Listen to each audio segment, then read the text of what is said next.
Hello, students. Hope you are studying very well during this lockdown period. So, after a detailed study of formation of gametes, today we shall discuss about fertilization and implantation. So, let's start today's topic.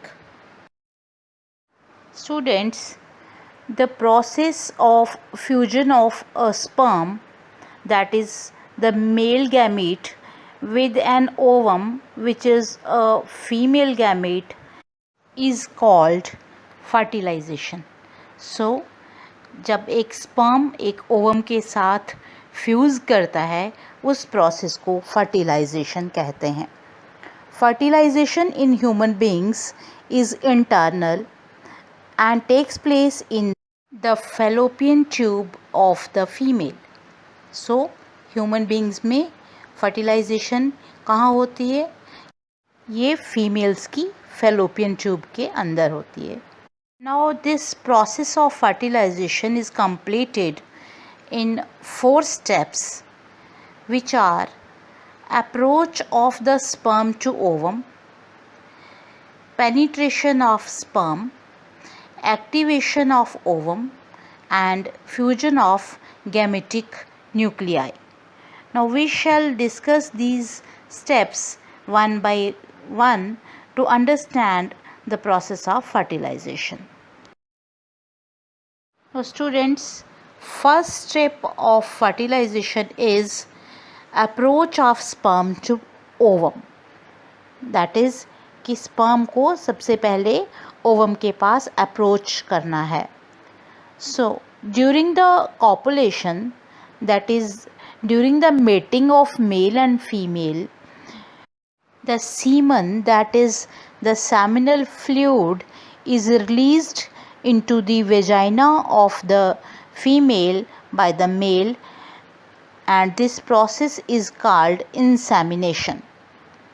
This seminal fluid contains as many as 400 million sperms. ये जो seminal fluid female की vagina के अंदर release किया जाता है इसमें 400 million sperms होते हैं. But many sperms are killed by the acidity of female genital tract, so that only about 100 sperms reach the fallopian tube. So fallopian tube में पहुंचने वाले सिर्फ 100 स्पर्म्स ही होते हैं और बाकी वाले फीमेल जेनाइटल ट्रैक में ही डिस्ट्रॉय हो जाते हैं. Now as you know, ovum is released from the Graafian follicle of ovary on the 14th day of the menstrual cycle. ये आपको पता है कि 14th day of menstrual cycle में ओवम जो है वो ग्रेफियन फॉलिकल से रिलीज़ होता है और इस प्रोसेस को क्या बोलते हैं? ओवुलेशन. ये तो आपने पहले भी लर्न किया है. और ये भी आपको पता है कि at the time of ovulation egg is at secondary oocyte stage.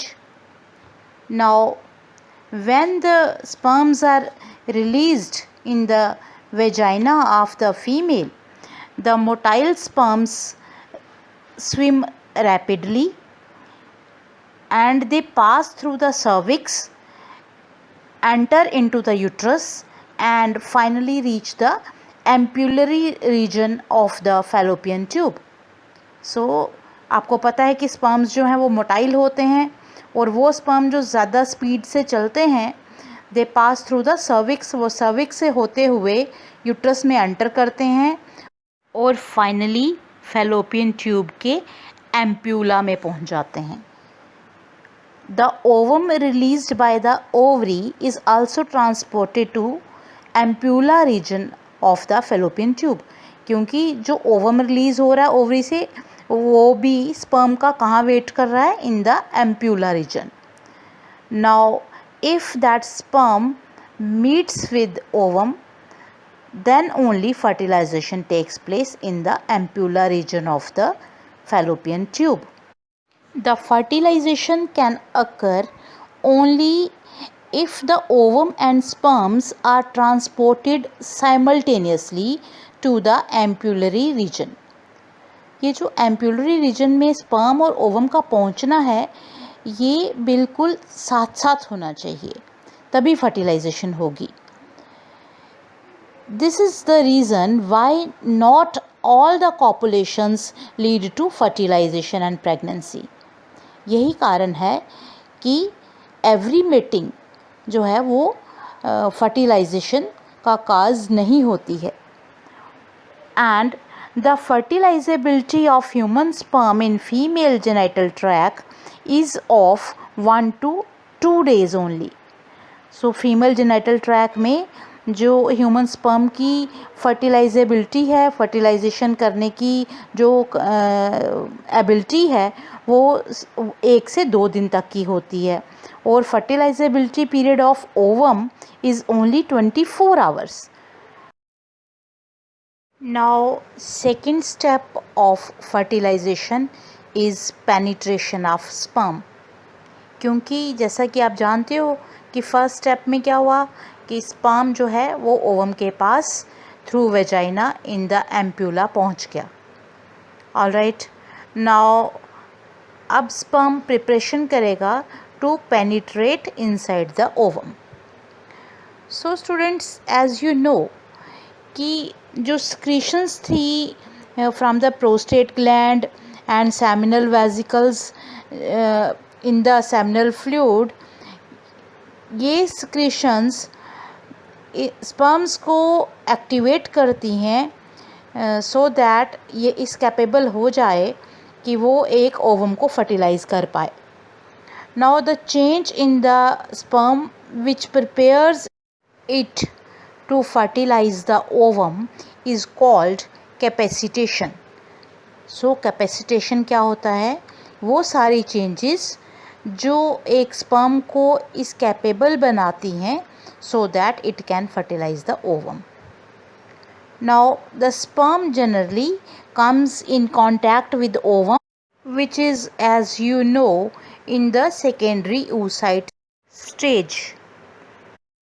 अब जैसे ही स्पर्म ओवम के कांटेक्ट में आता है, the acrosome of the sperm releases some chemicals which are known as lysins. Acrosome में से कुछ केमिकल्स निकलते हैं जिनका नाम है लाइसिन्स. ये जो केमिकल्स हैं जिनका नाम लाइसिन्स है, ये ओवम के आगे पीछे की जो भी सेल्स की लेयर्स हैं जिन्होंने ओवम को कवर करके रखा होता है, like granulosa cells of corona radiata और जोना पेल्यूसिडा, इन दोनों लेयर्स को ये डिज़ोल्व कर देते हैं सो दैट जो स्पर्म है वो अपना क्लियर पाथ बना सके for the penetration of ovum. Now time taken by the sperm entry into the ovum is about 30 minutes. Moreover, जैसे ही स्पर्म ने जोना पेल्यूसिडा को टच किया था so as to enter inside the ovum, the sperm induces some changes in the plasma membrane of the ovum so that there is a complete blockage of the entry of additional sperms. So this ensures that only one sperm can fertilize one ovum. That is, it reduces the chances of polyspermy. Polyspermy का मतलब होता है, poly means many, spermy means sperms, कि जब एक ovum के पास बहुत सारे स्पर्म्स आ रहे थे बट एक ही स्पर्म कैपेबल हो सकता है टू फर्टिलाइज द ओवम, और जो बाकी वाले स्पर्म्स हैं वो डिसेबल हो जाते हैं. Next step of fertilization is activation of ovum and fusion of gametic nuclei. इस स्टेप में हम ये देखेंगे कि ओवम कैसे एक्टिवेट होता है, क्या क्या इसमें चेंजेस आती हैं सो दैट स्पर्म जो है वो इसके अंदर एंटर हो सके और जो फर्टिलाइजेशन है वो कंप्लीट हो सके. Alright, now inside the cortex of the ovum cortical granules appear. So ovum के कॉर्टेक्स के अंदर स्मॉल ग्रेन्यूल्स अपीयर होना शुरू हो जाते हैं जिनको बोलते हैं cortical granules. The vitelline membrane starts lifting from the cortical surface of the ovum. जो विटेलाइन मेम्ब्रेन है वो थोड़ी लिफ्ट होना शुरू हो जाती है और सो दैट उसके अंदर एक स्पेस बनना शुरू हो जाती है जिसको बोलते हैं पेरीविटेलाइन स्पेस. नाउ ये जो कॉर्टिकल ग्रैन्यूल्स हैं जो कॉर्टेक्स के अंदर बने थे वो उसके विटेलाइन स्पेस के अंदर चिपक जाते हैं और जो विटेलाइन मेम्ब्रेन है it thickens and is called fertilization membrane. अब हम विटेलाइन मेम्ब्रेन को फर्टिलाइजेशन मेम्ब्रेन कहते हैं. So in this period the sperm makes the entry inside the ovum, and in that process only sperm nucleus and centriole enter the ovum. सिर्फ sperm का जो nucleus होता है और जो सेंट्रियोल होता है वही ओवम के अंदर एंटर करते हैं. But the trail is lost.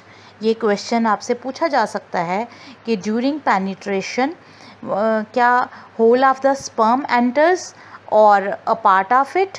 सो इसमें सिर्फ न्यूक्लियस और स्पर्म का सेंट्रियोल ही ओवम के साइटोप्लाज्म के अंदर एंटर करते हैं. Now as the sperm enters inside the ovum this stimulates the secondary oocyte to undergo meiotic second division which produces the ovum and second polar body. तो ये आपने लास्ट लेक्चर में भी सुना था कि जब स्पर्म इसके अंदर एंट्री करने में सक्सेसफुल हो जाता है तो तभी सेकेंडरी oocyte जो है वो अपनी मियोसिस 2 कंप्लीट करता है जो मेटाफेज 2 में अरेस्ट हो गई थी और उसके बाद जो ओवम है वो बनता है और एक सेकेंड पोलर बॉडी बनती है जो बाद में डिस्ट्रॉय हो जाती है. Now both the haploid nuclei, that is one from the sperm and one from the ovum, they fuse together and the two sets of chromosomes from both the cells mix up.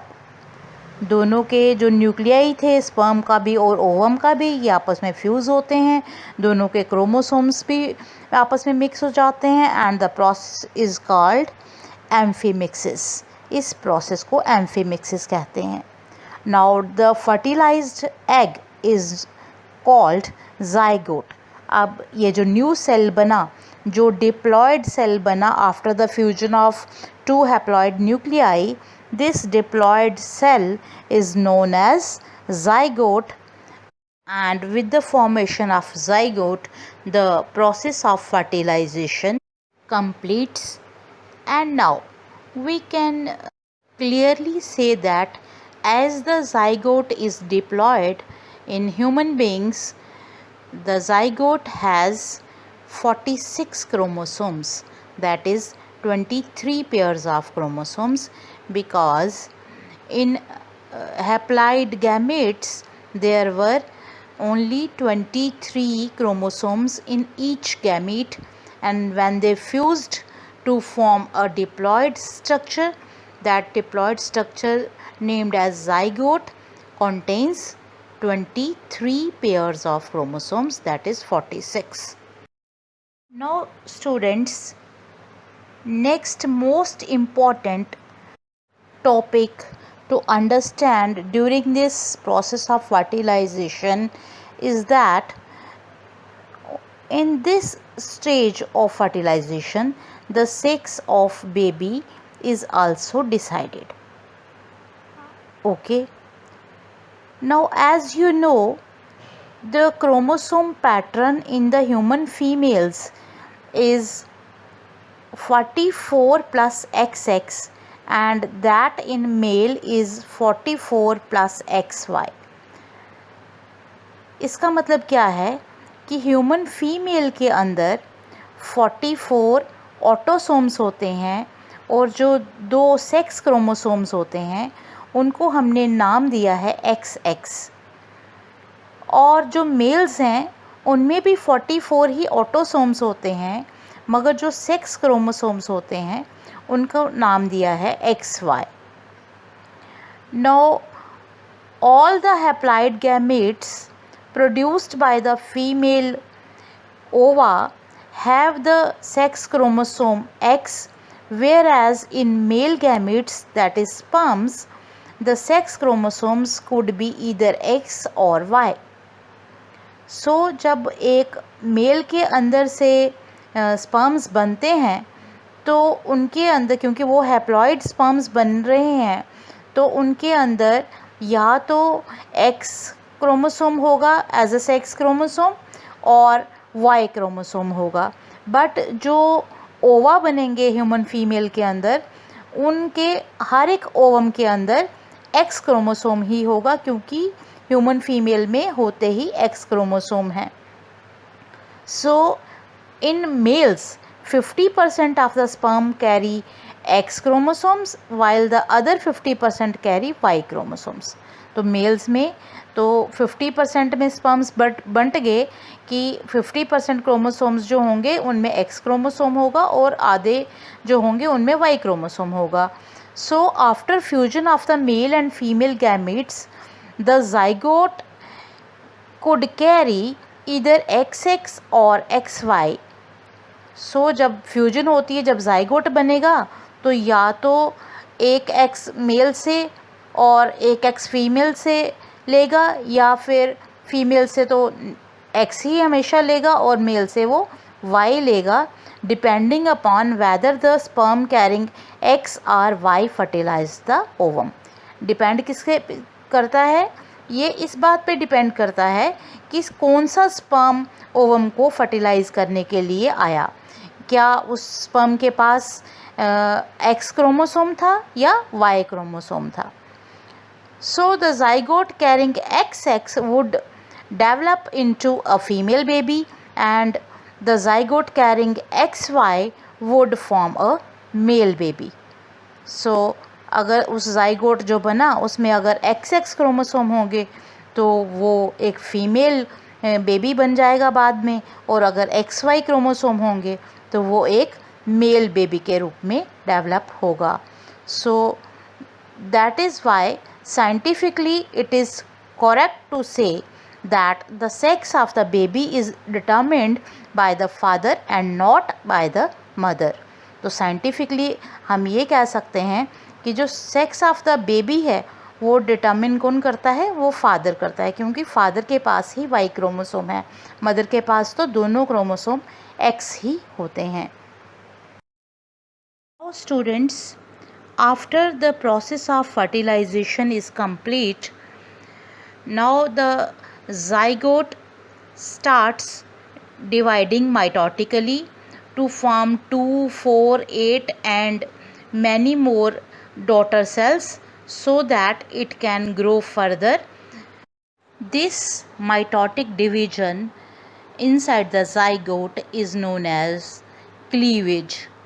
So cleavage is a series of rapid mitotic divisions of the zygote which convert the single celled zygote into a multicellular structure called blastula or blastocyst. जो multi cellular structure बाद में बनता है उसको हम blastula भी बोलते हैं और ब्लास्टोसिस्ट भी बोलते हैं. नाउ ड्यूरिंग क्लीवेज क्या होता है कि ये डिवीजन स्टार्ट होती है about 30 hours after fertilization. So 30 hours fertilization के बाद the newly formed zygote divides into 2 cells which are named as blastomeres. ये जो 2 cells बनते हैं उनको बोलते हैं blastomeres. This is the first cleavage and the second division starts within 40 hours after fertilization. Then the third division occurs about 3 days after fertilization.